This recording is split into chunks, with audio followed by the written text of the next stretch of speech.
അവർ വലിയ പ്രതിക്കൂട്ടിൽ നിൽക്കുമ്പോൾ അവരുടെ ഭാഗത്ത് നിന്ന് ഏത് തരത്തിലുള്ള പ്രതികരണം ഉണ്ടാകും എന്ന് കാത്തിരുന്ന് കാണേണ്ട സംഗതി തന്നെയാണ്. അപ്പോൾ മറ്റു വാർത്തകളിലേക്ക് പോകുമ്പോൾ മഹാരാഷ്ട്ര ഉപമുഖ്യമന്ത്രി അജിത് പവാറിന്റെ മരണമാണ് മറ്റൊന്ന് രാജ്യത്തെ ഞെട്ടിച്ച വലിയ നടുക്കമുണ്ടാക്കിയ ഒരു സംഭവം. അതിനുശേഷം കാര്യങ്ങൾ വീണ്ടും സാധാരണ നിലയിലേക്ക് വരുന്നു. അദ്ദേഹത്തിന്റെ സ്ഥാനത്തേക്ക് പകരക്കാരിയായി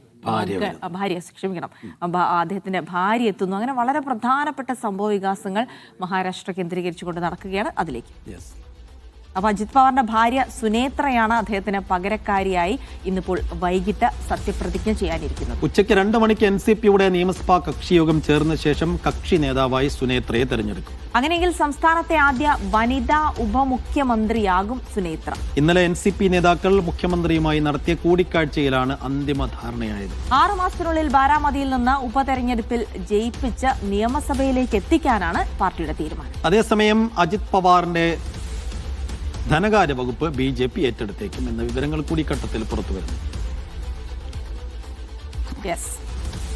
PR അരവിന്ദ് വിശദാംശങ്ങൾ നൽകും. ഡൽഹിയിൽ നിന്ന് അരവിന്ദ്, ഗുഡ് മോർണിംഗ്.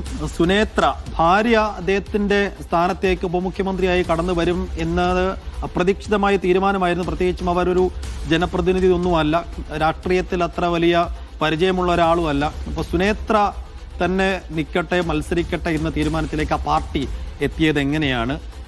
ഇന്ന് സത്യപ്രതിജ്ഞാ ചടങ്ങുകൾ എങ്ങനെയാണ്? NCPയുടെ മറ്റു നീക്കങ്ങൾ എങ്ങനെ?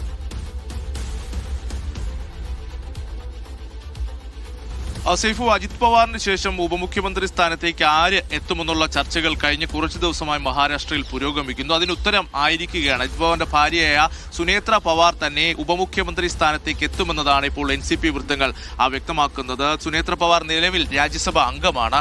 എന്തായാലും ഇതുമായി ബന്ധപ്പെട്ട ചർച്ചകളെല്ലാം ഇന്നലെ തന്നെ കഴിഞ്ഞിരുന്നു. NCP നേതാക്കൾ മഹാരാഷ്ട്ര മുഖ്യമന്ത്രി ഫഡ്നാവിസുമായി കൂടിക്കാഴ്ച നടത്തുകയും ഈ കൂടിക്കാഴ്ചയ്ക്ക് പിന്നാലെയാണ് സുനേത്ര പവാർ തന്നെ ഉപമുഖ്യമന്ത്രി സ്ഥാനത്തേക്ക് എത്തട്ടെ എന്നൊരു തീരുമാനം എടുത്തിരിക്കുന്നത്. ഇന്ന് 2 മണിക്കാണ് NCPയുടെ നിയമസഭാ കക്ഷി യോഗം ചേരുക. ഈ നിയമസഭാ കക്ഷി യോഗത്തിൽ സുനേത്ര പവാറിനെ കക്ഷി നേതാവായി തെരഞ്ഞെടുക്കും. അതിനുശേഷം വൈകുന്നേരം 5 മണിയോടുകൂടി സത്യപ്രതിജ്ഞാ ചടങ്ങുകൾ നടക്കുമെന്നതാണ് NCP വൃത്തങ്ങൾ ഇപ്പോൾ വ്യക്തമാക്കിയിരിക്കുന്നത്. നമുക്കറിയാം, അജിത് പവാറിന്റെ മരണവുമായി ബന്ധപ്പെട്ട് ചർച്ചകൾ വലിയ രീതിയിൽ പുരോഗമിച്ചു കൊണ്ടിരുന്നു. NCPയിൽ ആരായിരിക്കും ഈ പുതിയൊരു നേതാവായി എത്തുക എന്ന കാര്യങ്ങൾ വലിയ രീതിയിൽ ചർച്ചയായിരുന്നു. കാരണം അജിത് പവാറും അതുപോലെ തന്നെ ശരത് പവാറും വീണ്ടും ഒന്നിക്കുന്നു തരത്തിലുള്ള വാർത്തകൾ നേരത്തെ തന്നെ പ്രചരിച്ചതാണ്. ശരത് പവാർ വീണ്ടും NDA പക്ഷത്തിലേക്ക് പോകുന്നു എന്ന ചർച്ചകളും സജീവമായി തന്നെ തുടരുന്നൊരു സാഹചര്യത്തിൽ കൂടിയാണ് സുനേത്ര പവാർ ഉപമുഖ്യമന്ത്രിയായി എത്തുന്നത്. മഹാരാഷ്ട്രയിലെ ആദ്യ വനിതാ ഉപമുഖ്യമന്ത്രിയാകാൻ പോവുകയാണ് ഇതിലൂടെ സുനേത്ര പവാർ. എന്തായാലും ഇന്ന് വൈകുന്നേരം 5 മണിക്ക് സത്യപ്രതിജ്ഞാ ചടങ്ങുകൾ നടക്കും. അതൊരു ഒരു പ്രഖ്യാപനത്തിന് വേണ്ടി മാത്രമാണ് ഇനി എല്ലാവരും കാത്തിരിക്കുന്നത്. അതോടൊപ്പം തന്നെ ബാരാമതിയിൽ നിന്ന് അടുത്ത 6 മാസത്തിനുള്ളിൽ തന്നെ ഒരു തെരഞ്ഞെടുപ്പ്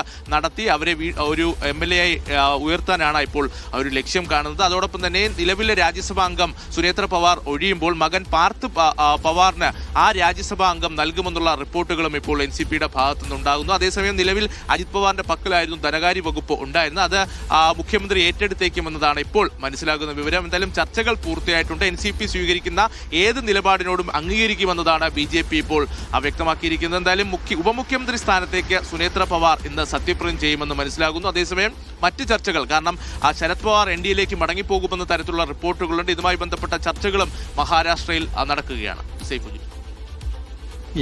അരവിന്ദാണ് വിവരങ്ങൾ നൽകിയത്. എന്തായാലും സുനേത്ര പകരക്കാരിയായി മഹാരാഷ്ട്രയിലെ ആദ്യ വനിതാ ഉപമുഖ്യമന്ത്രിയായി എത്തുമെന്നുള്ളതാണ് അതിന്റെ പ്രത്യേകത. രാജ്യസഭാംഗമാണ് അവർ നിലവിൽ.